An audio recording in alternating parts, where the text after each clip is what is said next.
Gloria Sí, sí, ya va que no. es Ya. psicóloga con especialización en metodología de la investigación, maestría en psicología clínica y doctorado en psicología. Miembro del comité asesor de Conectiva y su ponencia con que nos introducirá el día de hoy se llama Introducción a las enfermedades poco frecuentes. Bienvenida, Gloria, y el micrófono es tuyo. Muchas gracias, Sandra.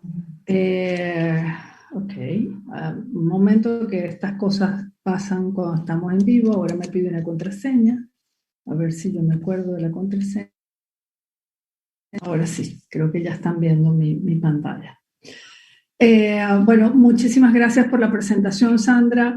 Efectivamente, voy a hablar de hacer una introducción a las enfermedades poco frecuentes, muy especialmente para los colegas que nos están viendo desde toda Latinoamérica. Decirles además que si bien estoy en España, soy venezolana, es el país donde me formé, del país del que salí justamente para buscar mejor atención para mi enfermedad poco frecuente, que es el síndrome de Marfan, y que además es un país donde ahora en España he tenido la oportunidad de aprender muchísimo sobre las enfermedades raras. Voy a comenzar hablando de algo que hemos estado escuchando a lo largo de las primeras palabras de Carlos y de Sandra, y es sobre la definición. Oímos hablar de enfermedades raras, poco frecuentes, otros las llaman huérfanas, otros las llaman minoritarias, invisibles, olvidadas, poco comunes.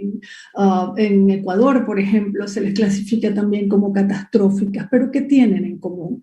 Tienen dos cosas en común. Uno, que son patologías de baja prevalencia, hay muy pocos casos, y otros que amenazan la vida. O sea, no es solamente que tenga baja prevalencia, sino también que amenazan la vida. Sin embargo, esto va a depender, el cómo se le llame, va a depender básicamente de las leyes en cada país, que son las que le dan esa nomenclatura. Entonces tenemos, por ejemplo, que el término rara, aunque ha sido muy criticado, para 2018, que fue cuando hicimos este estudio, el análisis normativo sobre las enfermedades raras en Latinoamérica, veíamos que el término rara era el que se usaba con mayor frecuencia, seguido de huérfano y luego poco frecuente. Sin embargo, este último término, poco frecuente, ha ido ganando cada vez más fuerza. ¿Okay? Además, también hablamos de la definición, es una definición estadística, es una definición de prevalencia, y aquí también, para variar, tenemos diferencias. En el caso, por ejemplo, de Argentina, Argentina y Colombia toman la misma prevalencia que se toma en Europa, que es de un caso en cada 2.000, pero vemos cómo es diferente para Brasil. Por ejemplo, en Chile es de 5 en 10.000, en Ecuador es todavía mucho más exigente, y esto hace que una enfermedad pueda ser rara en un país y no en otro, porque simplemente la definición es distinta. Vamos a ver cuáles son los datos principales sobre estas enfermedades poco frecuentes. Ya el doctor Carlos habló un poco de esto al inicio, pero quiero brindarles algunos datos que he podido recolectar de organizaciones de pacientes, que va a ser algo bien interesante que vamos a ver también más adelante. Las organizaciones de pacientes con enfermedades raras son sumamente proactivas, y además están muy conscientes de la importancia de la investigación y de generar datos reales para poder pedir, para poder solicitar y para poder ejercer sus derechos, ¿no? Entonces, estos datos han sido tomados de la Organización Europea de Enfermedades Raras, de Orphanet y también de la Alianza Iberoamericana de Enfermedades Raras. Sabemos que existen entre 7 y 8.000 enfermedades raras que afectan entre un 6 y 8% de la población mundial. Y como bien decía Susana al principio, esto quiere decir que somos 300 millones de afectados en el mundo. En Latinoamérica se estima, porque realmente no tenemos registros de pacientes, pero se estima que somos 38 millones de personas. Y aquí se da una paradoja, ¿no? De cada enfermedad hay poquitas personas, pero cuando tú multiplicas esas poquitas personas por 7 o 8 mil enfermedades, entonces somos 300 millones de afectados y somos muchísimos los afectados. El 70% de las enfermedades poco frecuentes tienen un origen genético y los síntomas se manifiestan en los primeros años. El 35% de las muertes por enfermedades raras, en el primer año de vida se debe justamente a enfermedades raras. En los hallazgos preliminares del estudio en serio LATAM que está llevando a cabo la Alianza Iberoamericana de Enfermedades Raras, se encontró un promedio de 9 años, que son los que transcurren para que una persona reciba un diagnóstico. Sin embargo, como les dije, son hallazgos preliminares, por lo que muy probablemente cuando se tenga la data completa, este número va a subir. En mi caso fueron 30 años. El 62% de las personas no recibió tratamiento o se agravó por la falta de diagnóstico, que es parte del problema, ¿no? Seguimos con estos datos. El 70% de las personas que viven con una enfermedad rara tienen algún grado de discapacidad. El 85% de estas enfermedades requieren tratamientos de larga duración porque estas enfermedades son crónicas, duran toda la vida y además son discapacitantes. Ellas van evolucionando y en esa medida pues la persona va teniendo mayores problemas y afecta su calidad de vida. El 80% de los afectados necesita, en consecuencia, ayuda para las actividades de la vida diaria. Un 60%, esto también en el estudio de necesidades sociosanitarias, en los hallazgos preliminares, un 60% de las personas encuestadas reportaba un alto impacto de la enfermedad en su salud y en su vida diaria. Además, y esto nos importa mucho a los psicólogos, un 56% refirió que con cierta frecuencia se siente infeliz o deprimido. Un 55% refirió que su enfermedad le limitó en su elección laboral. Hay algunos investigadores, además, alrededor del mundo que han encontrado como nudos críticos en esta área de las enfermedades raras y que además, aunque no son autores latinoamericanos, vemos que esa experiencia se repite en Europa, en Inglaterra, en los Estados Unidos. Entonces estamos viendo que son patrones comunes que experimentamos quienes vivimos con una enfermedad rara. Allí están la falta de acceso al diagnóstico correcto, porque además en esos años que transcurren, nosotros recibimos muchos diagnósticos errados o diagnósticos parciales. La falta de información del público en general, pero también del personal de salud. El personal de salud en general no conoce nuestras enfermedades. La falta de conocimiento científico, hay muy pocas personas investigando en el área de las enfermedades raras.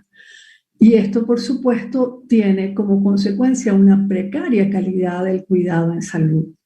Además, los costes de los medicamentos son sumamente altos porque necesitamos, en muchos casos, en muchas enfermedades, se desarrollan lo que se llaman los medicamentos huérfanos, que son medicinas que solamente sirven para ese pequeño grupo de personas. Entonces se invierten millones de dólares, millones de euros y muchos años en el desarrollo de una molécula para hacer un medicamento y eso es sumamente costoso, por lo que solamente pueden pagarlo los estados. Y entonces empiezan las batallas de justamente estos grupos de pacientes para que los diversos países les paguen sus medicamentos. Y además hay problemas, por supuesto, de inclusión social, escolar y laboral. En un estudio que publicamos a finales del año pasado,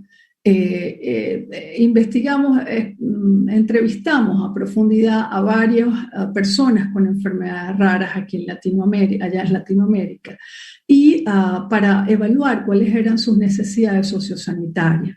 Tuvimos 4 categorías básicas, la parte de salud, y ellos hablaban del desconocimiento, justamente de lo que les decía, el desconocimiento del personal médico, además una concepción atomizada, te ve el oftalmólogo y él solamente ve lo suyo, y el traumatólogo ve otra cosa y el cardiólogo ve otra cosa. A veces te ponen tratamientos que incluso interactúan entre sí, pero nadie o muy pocas veces tienes una persona que coordine el caso. Además, hay una incredulidad hacia las quejas del paciente. Muchas veces dicen, no, lo que tú tienes es psicológico, o muchas veces dicen que la persona está hipocondríaca o que está exagerando. Y por supuesto, el gran problema que tenemos en Latinoamérica y es la falta de cobertura de los seguros para este tipo de enfermedades. En la parte socioemocional destaca la importancia de la familia. Todos reportan por unanimidad que la familia es la base, que la familia es la piedra angular, lo que les da fortaleza para seguir adelante. Sin embargo, echan en falta el apoyo psicosocial para ellos y para la familia. Y ahí entramos nosotros los psicólogos. En la parte educativa hablan de falta de personal especializado y falta de normativas de inclusión, que como sabemos no siempre es que falten las normativas, sino que las normativas existen pero no se aplican. Y además también hay falta de oportunidades para la formación profesional. En el área laboral nos encontramos con ambientes no inclusivos y a veces por el problema de la discapacidad la persona necesita pedir la jubilación temprana, pero entonces tiene una pensión parcial, no recibe todo el dinero como si hubiera trabajado todos los años a pesar de tener una discapacidad. Como les decía, también quería tocar un punto, el movimiento asociativo. Estas son mis amigas venezolanas que trabajan tenazmente en el área de enfermedades raras. Encontramos en el estudio de las asociaciones de pacientes de Iberoamérica, encontramos, por ejemplo, en el caso de los líderes, que el 95% de los fundadores están directamente vinculados con las enfermedades raras, bien porque las sufren en primera persona o porque son familiares directos de alguien con una enfermedad poco frecuente. Además, están sumamente conscientes de la importancia del asociacionismo. En este sentido, el 63% de las organizaciones de pacientes pertenecen a su vez a organizaciones de segundo grado, es decir, a federaciones o incluso a federaciones internacionales. En cuanto al financiamiento, es inestable y escaso. Apenas proviene de donaciones y de las cuotas de los socios. Este es quizás como la parte más débil de las asociaciones en Latinoamérica. En cuanto a sus funciones, se dedican a la formación porque están absolutamente claros que la información es salud para el caso de las enfermedades raras, a la advocacy, que es la defensa de derechos de los pacientes, pero además están sumamente conscientes de la importancia de la investigación y también llevan grupos de apoyo mutuo. Y en cuanto a los servicios, ofrecen servicios de información y orientación, pero no solamente a los pacientes, también a los profesionales de salud. Cuando se les pregunta por sus necesidades, estas organizaciones, sobre todo sus líderes, dicen que requieren formación en el área de asociaciones, en el área de liderazgo, en el área administrativa y también, por supuesto, la financiación y el apoyo del Estado, no solamente a nivel financiero, sino también para poner en práctica las normativas y las diferentes leyes. También les parece que es importante seguir trabajando en red y mejorar la comunicación entre ellas. Para finalizar, les hice esta lámina donde por un lado tenemos, digamos, todos los diferentes niveles a lo largo de lo que un paciente, una persona con una enfermedad rara se mueve, ella como persona, ella en la familia, ella con los amigos, en la escuela, en sus relaciones con los profesionales de salud, en los centros de salud, en los servicios sociales y comunitarios, en su lugar de trabajo, como participante de una organización de pacientes, cómo estas organizaciones de pacientes han creado verdaderos movimientos sociales a nivel de políticas públicas para cambiarlas, para hacerlas más justas y a nivel de cultura y valores, y cómo la psicología en sus múltiples áreas puede ayudarnos a atender y a satisfacer las necesidades de estas personas, desde la psicología del desarrollo evolutiva, los aportes que puedan hacer los clínicos, los expertos en familia, quienes se dedican al área escolar, quienes se dedican específicamente al área de la discapacidad, los psicólogos de la salud o quienes ejercen en el área de psicología hospitalaria, quienes trabajan en el área comunitaria o en el área organizacional, en recursos humanos, quienes trabajan con la parte ergonómica y también la psicología social y la psicología política. Muchísimas gracias por su atención y de verdad que para mí es un placer y un honor participar en este grupo. Y como dice Susana Grosso, la psicología tiene una deuda con esta área y nosotros vamos a intentar empezar a cumplir lo que debemos. Muchas gracias. Muchísimas gracias, Gloria. La verdad que muy buena tu presentación. Muchas gracias por ponernos en contexto con las enfermedades raras y poco frecuentes.